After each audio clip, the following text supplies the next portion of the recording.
Hey guys, so welcome back to my channel. I've really been thinking about this topic today so much, and I feel like I'm in a really good place in regards to this. So I wanted to share with you guys how I got here and share a little bit of the peace that I've been feeling in my heart, because I really feel that all that I do with astrology has been leading me here. And even though I will always strive to share this with my clients, share this with you guys here who watch me on YouTube, I feel like this is something that I needed myself more than anything. I was a very anxious girl. I don't know, some of you guys probably could tell from my videos. People would often ask me, like, Denise, are you a Gemini? Denise, are you a Gemini? And I think what they could sense was like all the nervous tension that was going on. I don't know if you guys notice, but I normally move my hands a lot.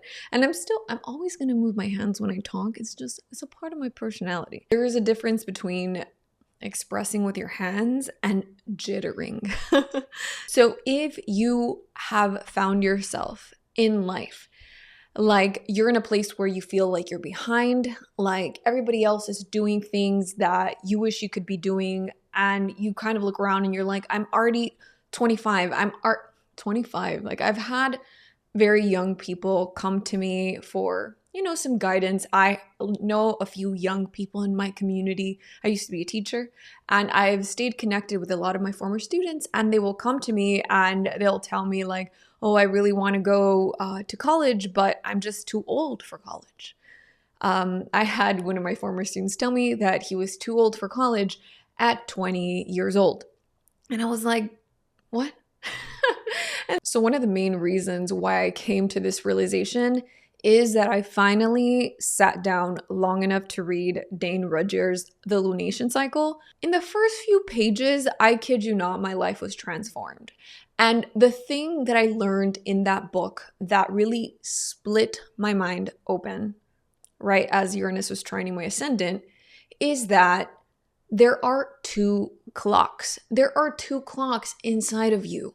And so this is the reason why you have this sense of urgency or this feeling of mismatch, or what he calls in the book, and what a term that we're probably familiar with is cognitive dissonance. So cognitive dissonance is when you know one thing to be true, but then you're doing something that doesn't align with that thing. That is cognitive dissonance. Like, for example, if you know that stealing is wrong and bad, but you find yourself stealing, you feel this sense of like mismatch psychologically, and it just doesn't feel good. It feels like anxiety. And so this cognitive mismatch is caused in large part as we get older and we start to individuate, as we start becoming our own people, we start to individuate and separate kind of from the herd a little bit, and we start becoming individuals. And as that starts to happen, the sooner that happens in your life, the sooner you will feel this sense of inner tension or cognitive dissonance. And the reason for this is because of these two clocks. So let me talk to you about these two clocks, and I want to show you an illustration that I think could help illustrate this. I'm a very visual person, and so I always try to, whatever it is I'm trying to work out in my mind, I try to make a picture of it. So the two clocks.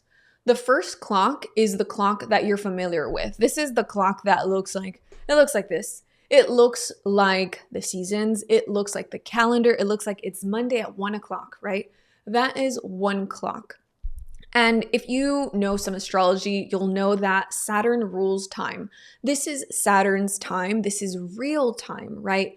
And I have this discussion with my friend sometimes, and she's like, Denise, like, time isn't real. I was like, what are you talking about? The crops, the seasons, those things measure the passage of time. So in that sense, time is real, right? And so that is the sense of urgency with like, it's January, I have to start my new goals. It is, or if you're more of a seasonal person, oh, it's spring and then I have to do spring cleaning, or I have to be harvesting things or planting things. As you can tell, I'm not a big gardener. So this is the real time. This is one sense of time that you have inside of you, and it is built inside of you, because even though people like to forget, like people say, like, I go into nature, I go back to nature. What do you mean you're going into nature? You are nature. You are an animal. You are a human animal, right? And so because of this, we have a circadian rhythm. Just the cells in your body respond to the sun. We all respond to the sun. All of us who are alive here respond to the light of the sun, right? And when you're like, Denise, why are you talking about the sun? Well, the sun, the revolutions, right? They signal the passing of time throughout the day. And so throughout that time, we're just like, oh, okay, the hours are passing, and that is the clock, that is the calendar, even the Gregorian calendar. It's based on the sun, right? So that is one sense of time. And because we are a collective species, because we're all animals, because we're terrestrial, we live on this earth, we respond to that clock. And that is one clock. And people who are very attuned to this clock, the more Saturn type of people, the Capricorns, even the Aquarians who are a little more earthy people in general as well, they're more terrestrial. And so they're grounded by this real time. Right? These are the realists, the pragmatists, the practical people. And this is wonderful. This is beautiful. If you master this time, you can accomplish your goals, and, like at a certain period of your life, by the end of high school, by the end of this, by the end of that. And those milestones are very real and tangible to you, and it just checks out for you, right? You're not watching this video. If you don't feel behind, you already ticked off all the things that you have to do by a certain time, and you're good. So you're not watching this video. This video is for all of the people who are they're feeling that dissonance, right? And this is because of the second clock. So the second clock, let's put away this really, also, I want you to think of this clock like this very like analog, digital, it's a very left brain sort of clock, right? And it is scientific and mathematical and very material, right? Even though time, even if you could think of it philosophic as like, oh, what is time? Time is not real. Look, you can measure time because, the sun is moving in the sky, and it's moving in places in the sky, and you could tell the season and the time of day based on where the sun is, if you know some astronomy, right? Or astrology. Astrology includes astronomy in there. So that is one sense of time. And I want you to remember this clock, or whatever clock feels very grounded and real to you, as a way of remembering. That is my Saturn time. That is the Saturn real life practical time. But then there is this other time that we don't often connect with. And this is what can we call this other time but like spiritual time. And spiritual, I really like the definition that Roger used in his book, because I had never articulated so like simply and beautifully. Spiritual is anything that returns us back to wholeness. And so I love that definition. I love it.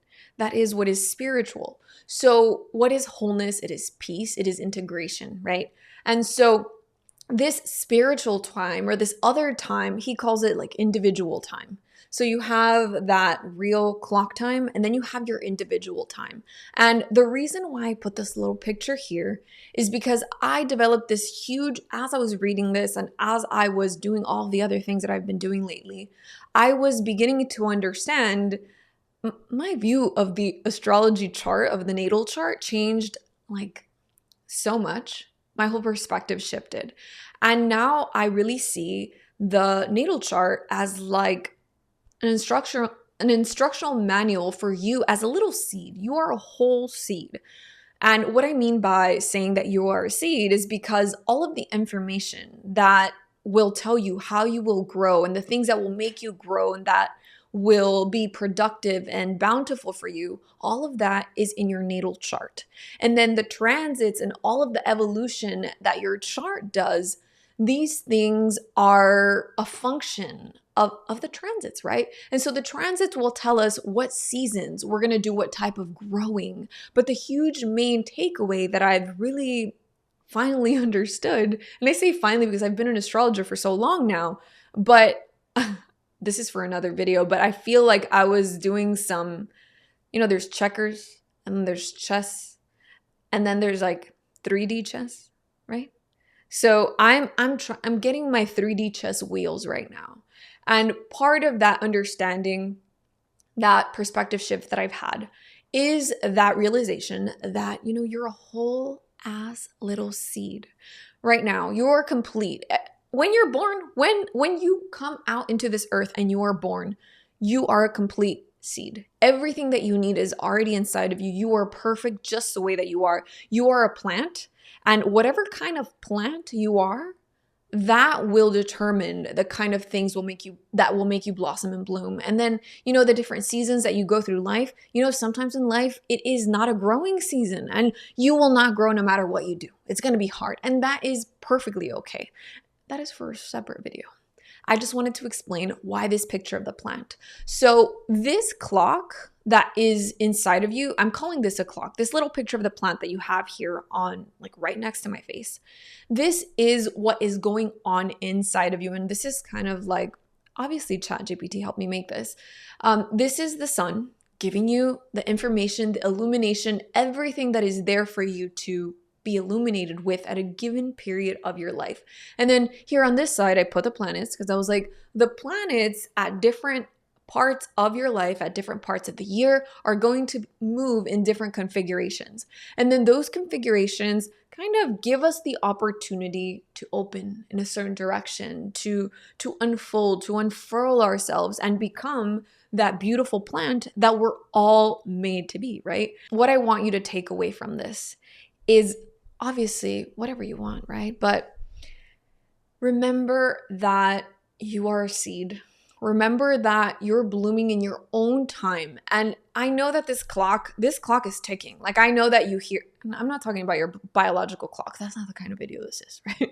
But this like very analog, logical, digital clock is like, and you have to learn how to, like, it's still going to be there, right? You're still going to be 25, 30, 35, 45, 50 years old.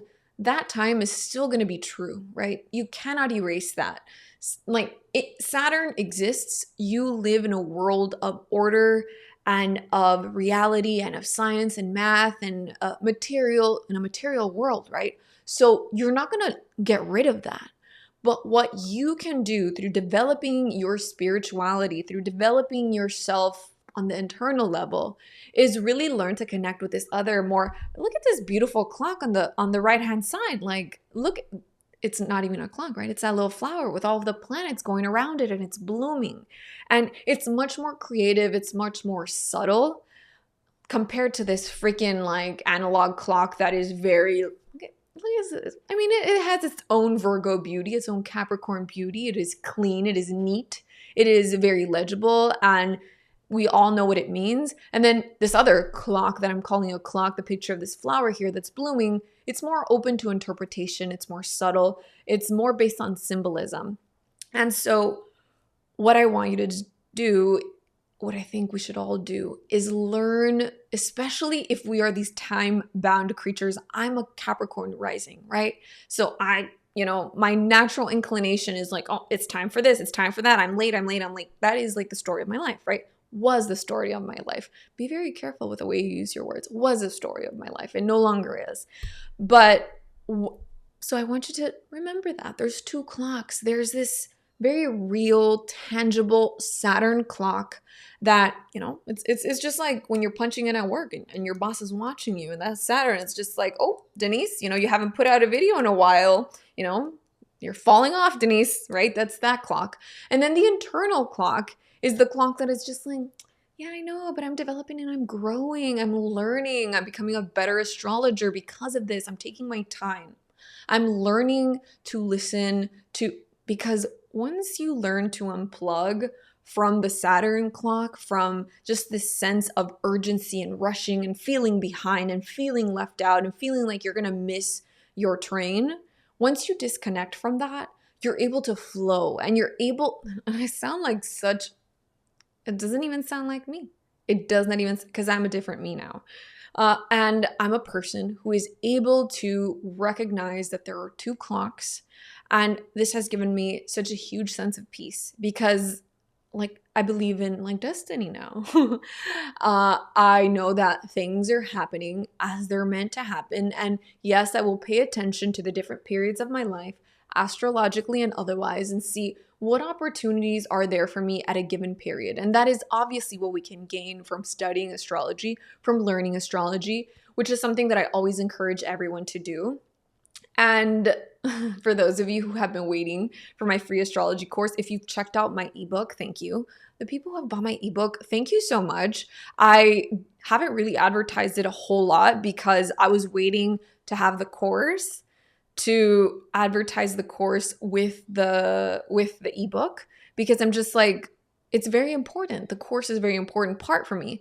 But I'll use this as a perfect example. If I had made this course when I said I was, like in January, I wouldn't have had this more holistic view that I have of everything in the way that I do now. Because Uranus had just not trined my ascendant at that point. I just did not know. All of the teachers that randomly came into my life, and I want to say teachers because when you're going through a Uranus period, the people who teach you are the ones that you never would expect. So when the student is ready, the teacher appears, my friend, right? So Uranus is a time of learning, of opening your mind. And so if I had done things in the Saturn way that I'm used to doing them, if I had done it in January, because that's when I said I would do it, and like, oh, Denise, you already said, people know, oh, you're going to be late, Denise. If I had done it at that time, my course would have been incomplete, and I would have given you a course that it just would not reflect a holistic view of astrology in the way that I can make it now. So I'm really glad that I waited. So let me know in the comments how is it that you connect with your own personal internal spiritual clock, this individualized time that you have inside of yourself? Do the transits really help you? Are you a really anxious person that like I was always late? I was like, no, this is late. If it's not early, it's late. If I'm on time, I'm late. Have you heard that phrase before? If you're on time, you're late. You have to be early to actually be on time. That is a very Capricorn, Saturn, possibly even Virgo way of thinking. And it just was the law for my life for 36 years until this transit. And the only reason why I figured it out, maybe because it was a trine, maybe because it was just easy, or maybe because of everything else that I was doing surrounding this transit. So I have ideas about that, but that's for another video. Guys, if you like this video, make sure you give me a thumbs up. If you're not subscribed, I don't know why you'd be watching this video, but maybe you'll watch it. Hi, my name's Denise. I'm an astrologer and I post videos here. I don't want to lie to you and say I post them every week. I hope that I have something important to say every week, but if I don't, I'm not going to show up and give you some nonsense. That is my new perspective, my new endeavor going forward with this channel. I'm not going to make videos unless I think that I have something worth your time. I'm not going to waste your time. I'm not going to waste mine. Now that, like, I'm chilling, bro. I'm chilling. I'm happy. I hope you're happy too. Remember, you have two times, my friend. I will see you later. Bye.